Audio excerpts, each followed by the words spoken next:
व्रत रखोगे? किसके लिए मेहंदी लगाओगे? मैं अपनी बहन के लिए। यस।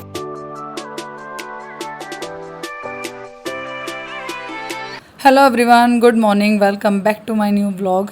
तो आज के व्लॉग की स्टार्टिंग कर रही हूँ मैं सुबह 7:30 बजे से। और आज हो चुकी हूँ बहुत ज़्यादा लेट, मतलब बर्तन साफ़ करने के लिए और रसोई साफ़ नहीं करने के लिए लेट हो चुकी हूँ। वैसे तो लेट नहीं हूँ क्योंकि आज मैंने काम करना ना उल्टे से शुरू किया। डेली मैं पहले रसोई साफ़ करती हूँ, बर्तन साफ़ करती हूँ, उसके बाद झाड़ू लगाती हूँ। आज मैंने सोचा कि पहले झाड़ू लगा लेते हैं, उसके बाद फिर रसोई में काम करूँगी, क्योंकि जोरावर का लंच भी बनाना होता है, फिर एक बार में ही सारा काम निबट जाएगा। तो इसीलिए मैंने ज़्यादा अक्लमंदी दिखाई। आज पहले झाड़ू लगाई, उसके बाद आई रसोई में, जोरावर के लंच बनाया। जोरावर को दी है मैंने आज चने की दाल। चने की दाल मैं उसको ना उबाल कर थोड़ी सी ना फ्राई करके देती हूँ टमाटर प्याज से, बिना मिर्चों की। तो वो बहुत शौक से खाता है, और चने की दाल अच्छी भी रहती है बच्चे के लिए।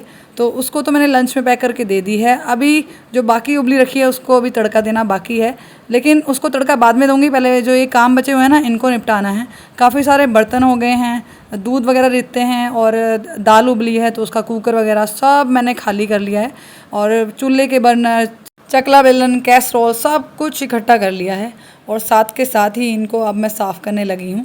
लेकिन साफ़ करने से पहले जो बर्तन मंजे हुए थे ना, उनको उठा के रख दिया है नीचे, जिससे कि जब अब ये बर्तन मंजे ना तो इनको रखने के लिए जगह हो। ऐसा ना हो कि वो बर्तन रखे हुए हैं और ये मैं रखती रहूँ और फटाफट से वो नीचे गिरते रहें, क्योंकि ऐसा होता है कई बार। कुकर के साथ मुझे आज ज़्यादा मेहनत करनी पड़ेगी, क्योंकि नीचे से हो गया है कुकर काला। और काला क्यों हो गया है? जब सिलेंडर ख़त्म होने वाला होता है ना, तो आँच काली आने लगती है। पता नहीं उसमें से ना धुआं सा निकलने लगता है, पता नहीं क्या रीज़न है। तो बर्तन सारे काले हो जाते हैं। इसी वजह से अच्छे से मेहनत करके ना जूने से रगड़ रगड़ के इसको साफ़ कर रही हूँ, जिससे कि सारी काला हट जाए। तो ज़्यादातर बर्तन मन चुके हैं, इनको अभी धुलना बाकी है। बस आप देख ही सकते हैं कितने सारे बर्तन इकट्ठे हो गए हैं यहाँ पर। और सुबह के टाइम ना हो ही जाता है, जब सब्ज़ी वगैरह का भी काम हो जाए ना साथ के साथ, तो बर्तन हो ही जाते हैं।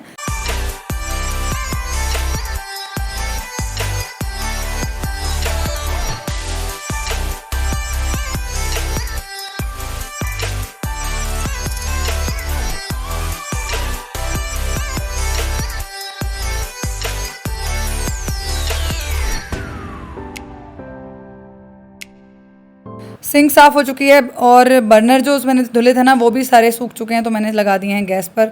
दूध ठंडा हो गया था, उसको रख के आ गई हूँ मैं फ्रिज में। उसके बाद आ गई हूँ रूम में। आज जो है ना जोरावर का बैग, स्कूल बैग जो है वो भीग गया। इसकी वाटर बॉटल मैंने टाइट तो की थी, पता नहीं कैसे वो लूज़ हो गई और सारा पानी उसके बैग में बिखर गया। लेकिन फिर एक शुक्र है कि इसका दूसरा बैग है, तो उसमें मैंने सारी बुक्स करके दे दी। ये बैग मैं अभी टांग दूँगी गेट के पीछे, जिससे कि हवा लगे और सूख जाए। और उसके बाद ये सब जो इधर उधर पड़े हुए थे ना, कंबल, तकिए, इन सबको कर दिया है मैंने अरेंज, क्योंकि जब जोरावर जाता है ना तो जल्दी रहती है काम करने की, तो इसीलिए मैं ये सब बाद में समेटती हूँ। इधर ड्रेसिंग टेबल पर उसका एज़ यूजुअल स्टोर बना हुआ है, और ये एसी का पाइप काफ़ी टाइम से अभी लटका हुआ है, ऐसे ही यूज़ नहीं हो रहा है एसी, तो इसलिए मैंने पाइप भी इकट्ठा करके रख दिया है अलमारी में। अभी जो चीज़ें इसने यहाँ पे फैला रखी है ना, इसकी जो ट्रेन का ट्रैक, ये सब इधर उधर फैला रखे हैं। और मुझे कह के गया कि मेरी ट्रेन किसी को देना मत, क्योंकि इसके पापा इसको चिढ़ा रहे थे कि मैं बेबी को दे आऊँगा, मतलब पड़ोस के बच्चे को दे आएंगे। तो कह रहा नहीं मम्मा, आपको मेरी ट्रेन का ध्यान रखना है। मैंने कहा ठीक है, मैं इसको बॉक्स में करके रख दूँगी। तो बस उसकी ट्रेन मैंने बॉक्स में करके रख दिया है। इधर उधर जो कपड़े पड़े हुए हैं उन सबको उठाकर एक साइड कर दूँगी, क्योंकि ये मेरी जो कुर्ती मैंने पहनी थी ना, ये मैंने हापुड़ से आती निकाल दी थी। और उसके बाद मैंने ये अपना सूती वाला सूट पहन लिया था, जो आप अभी देख रहे हो। तो इसीलिए इसको हैंग कर दिया है मैंने धुलने के लिए। और अभी झाड़ू लगाने लगी हूँ, क्योंकि जब हम सफाई करते हैं ना, ऐसा डस्टिंग करते हैं, तो कूड़ा हो ही जाता है। वैसे तो सुबह एक बार झाड़ू लग चुकी है, लेकिन जोरावर ना स्कूल से वो पटाखे आते हैं, छोटे छोटे से पोटली सी बनी हुई, उनको दीवार पे मारो ना तो पटकते हैं। उनका छोटा छोटा सा, वो पता नहीं क्या होता है, कारतूस सा पड़ा था, वो चारों तरफ बिखरा पड़ा था, तो उसी को मैंने अभी समेटा है। क्योंकि फिर वो गेटों में लगता है ना, चिड़चिड़ सी आवाज़ आती है अजीब सी, तो इसलिए मैंने झाड़ू लगा दी है बाहर तक, और ले आई हूँ अपने लिए पीने का पानी। उसके बाद आ गई हूँ छत पर, क्योंकि अभी सुखाने हैं मुझे कपड़े जो मैंने रात धुले थे आकर हापुड़ से। और हिम्मत तो नहीं थी धुलने की, लेकिन ये था कि भाई अगर आज नहीं धुलूंगी तो फिर परसों धुले जाएंगे, कल नहीं धुले जाएंगे। तो हिम्मत मार के मैंने कपड़े धुल ही दिए थे। तो सबसे पहले चादर डालती हूँ, उसके बाद मोहित की जीन्स वगैरह रहती हैं ना, तो वो चादर पे डाल देती हूँ, जिससे कि चादर उड़े ना, क्योंकि जीन्स और जो लोवर है ना थोड़े से भारी होते हैं, तो इसलिए थोड़ी सी सपोर्ट मिली रहती है। और बस एक एक करके सारे कपड़े अभी सुखा दूँगी तार पर।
मैं कपड़े सुखा कर हटी थी कि इतने में आ गए मोहित, और मैंने मोहित को लगा दिया काम पर। मैंने कहा आप ना ये वाले जो गमले मैंने ऊपर रखे हुए हैं इन सबको हैंग कर दो, ये ऐसे ही रखे पड़े हैं और इनमें ना अब अच्छी ग्रोथ भी हो गई है।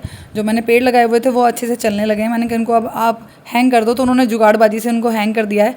और यहाँ पर अपराजिता की बेल को चढ़ाने के लिए ना हमने एक तार, एक वायर सा है, उसको मिट्टी में गाड़ दिया है जिससे कि अपराजिता राउंड शेप में चले।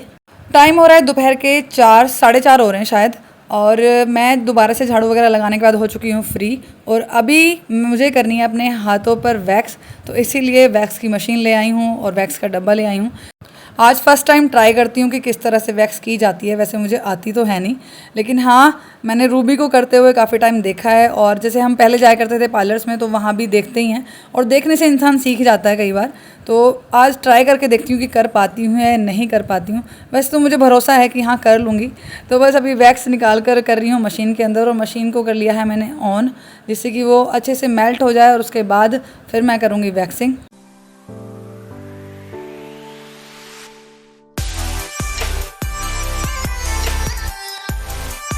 टाइम हो गया है रात के 8, और यहाँ पर मैंने पनीर जमा दिया है कल बनाने के लिए। और ये जो वैक्स की मशीन थी ना, ये भी मैंने गर्म पानी से साफ़ कर दी है। और पनीर को मैं ढक के रखूँगी चकले से और रख दूँगी अभी फ्रीज में। ये ना बहुत ज़्यादा चिपका पड़ा था, बहुत ज़्यादा चिपचिपा सा हो रहा था, तो मैंने गर्म पानी करके अच्छे से इसको साफ़ कर दिया है। और यहाँ पर मैंने मक्खन भिगोया है आज, मतलब मलाई भिगो के मक्खन निकाला है, तो इसलिए घी बनने के लिए भी रख दिया है।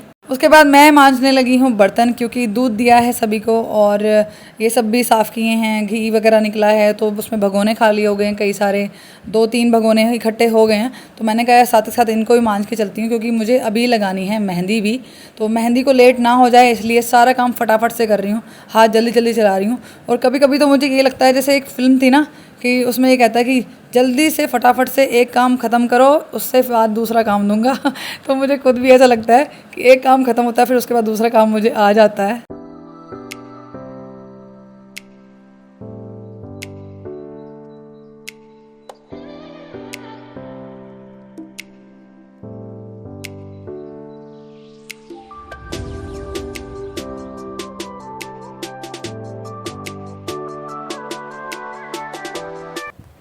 तो जी अभी टाइम हो रहा है रात के 8:45, और रसोई का सारा काम तो ख़त्म करके आ चुकी हूँ मैं, जैसा कि आपने देखा। लेकिन बहुत ज़्यादा दर्द है, मुझे बहुत दर्द हो रहा है, मेरे कंधे में और गर्दन में बहुत ज़्यादा दर्द हो रहा है। दवाई भी खा रही हूँ लेकिन आराम नहीं लग रहा है। तो बाकी तो सारे काम हो चुके हैं, अभी बस मेहंदी लगानी बाकी है, हाथों पे अपनी मेहंदी लगानी है। मैं भी लगाऊंगा। हाँ, जोरावर को भी मेहंदी लगानी है। ये पता नहीं किसके नाम का व्रत रखोगे आप? अरे मम्मा, तब मम्मी के घर था, तब हमने मेहंदी लगाई थी, तब की बात है वो। कल करवा चौथ है। कल जो लेडीज़ होती है ना, वो अपने हस्बैंड के लिए व्रत रखती हैं। तो आप किसके लिए व्रत रखोगे, किसके लिए मेहंदी लगाओगे? मैं अपनी बहन के लिए। बहन के लिए? यस्सु बहन ही है नी। अच्छा, बहन के लिए रखा जाता है ये? वाइफ हस्बैंड के लिए रखती है? अरे अच्छा ठीक है, लगा दूंगी। आ जाओ इधर आ जाओ मेरे पास। पहले तो बताओ मेहंदी कहाँ पर है? मेहंदी मैंने छुपा के रखी हुई है कल से ही, क्योंकि मुझे पता है अगर इसको दिख गई तो ये उसका पीछा नहीं छोड़ेगा, उसका कुछ ना कुछ बना देगा। तो इसीलिए बस अभी थोड़ा सा टाइम ना रेस्ट करूँगी। अभी 5 से 10 मिनट थोड़ा सा रेस्ट करूँगी, जिससे कि थोड़ा सा ना यहाँ दर्द को आराम लगे।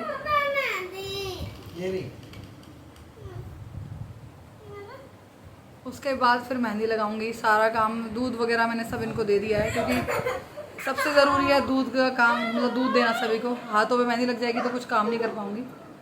तो बस जी, मिलते हैं थोड़ी देर बाद मेहंदी लगाते हुए। तो जोरावर सिंह वेट कर रहे हैं अभी मेहंदी की कोन आने का, क्योंकि वो मैंने छुपा के रखी हुई हैं। और पापा के पास लेटा हुआ था, जैसे ही देखा ना कि मैं आ गई हूँ मेहंदी कोन लेके, तो एकदम से उठकर खड़ा हो गया, उठकर बैठ गया, कहने लगा कि चलो मैं मेहंदी लगाता हूँ। मैंने कहा नहीं, मैं आपके लगाऊंगी, आप मेरे मेहंदी मत लगाओ। कह रहा नहीं, पहले मैं लगाऊंगा। तो मुझसे मेहंदी की पूछ रहा है कि कैसे चलती है। मैंने कहा आपको बाद में बताऊंगी। उससे पहले ये जो दुपट्टा है ना, इसके 2 टुकड़े कर लेती हूँ, क्योंकि बिना मतलब ही सारे कपड़े को ख़राब करना है। क्योंकि मेहंदी जब लगाते हैं ना, तो थोड़ा बहुत मेहंदी पोंछ ही देते हैं, जिससे कपड़ा गंदा हो जाता है। तो इसलिए मैंने मेहंदी का पहले एक छोटा सा टुकड़ा निकाल लिया है, और उसके बाद मेहंदी की कोन को अच्छे से मुलायम करने के लिए ना थोड़ा सा हाथ में घुमाना पड़ता है। तो उसको लगाने के लिए बोल रही हूँ, तो कह रहा नहीं मैं लगाऊंगा। तो मैंने कहा ठीक है भाई आप लगा लो। तो अभी खुद लगाने लगा है मेरे मेहंदी। मैंने कहा लो भाई हाथ लगा लो आप मेहंदी। तो जोरावर मेरे हाथ पर बना रहा है बटरफ्लाई, जैसे कि इसको स्कूल में सिखाया जाता है ना बटरफ्लाई बनाना, तो उसी तरह से बना रहा है और चला रहा है पेंसिल की तरह। इसको नहीं पता है कि इसको प्रेस करके बनाते हैं। तो फटाक से पापा आए कि देखे कि क्या हो रहा है, क्या कर रहा है जोरावर। मैंने कहा देखो जोरावर ने कितनी सुंदर मेहंदी लगाई, कभी आपने लगाई मेरे तो बड़ा खुश हो रहा है कि मम्मा को मेहंदी लगा रहा हूँ मैं, और मेरे सूट पर भी उसने मेहंदी गिरा दी। मैंने कहा बस थैंक यू बेटा, बहुत सारी मेहंदी लगा दी आपने। कह रहा नहीं अभी तो और भी लगानी है। उसके बाद फिर कहने लगा कि चलो आपके तो मैंने मेहंदी लगा दी है, अब मेरे लगा दो। तो मुझसे अपने हाथ पे बनवा रहा है ट्रेन, और जो कल ट्रेन खरीद के लेके आया था ना वो ही लगवाई जा रही है बनवाई जा रही है अपने हाथों पर। और ट्रेन उठा के लेके आया है कि अब देख के बनाओ कि ऐसे ऐसे बनेगी, ऐसे इसका फेस बनेगा, ऐसे इसके टायर्स बनेंगे। मैंने कहा ठीक है जी बिल्कुल ऐसे ही बनाएंगे। तो बस जी ऐसे ही अपने आपस में माँ बेटे मेहंदी लगा रहे हैं। और बस इस व्लॉग को करती हूँ मैं यहीं पर एंड। मिलते हैं नेक्स्ट व्लॉग में, तब तक अपना ख्याल रखिए, हमें ऐसे सपोर्ट करते रहिए। वीडियो अच्छी लगी हो तो वीडियो को लाइक कीजिएगा, चैनल पर नए हो तो चैनल को सब्सक्राइब ज़रूर कर लीजिएगा ताकि आपको मेरे आने वाली वीडियोज़ की नोटिफिकेशन मिलती रहे। Thanks for watching our video.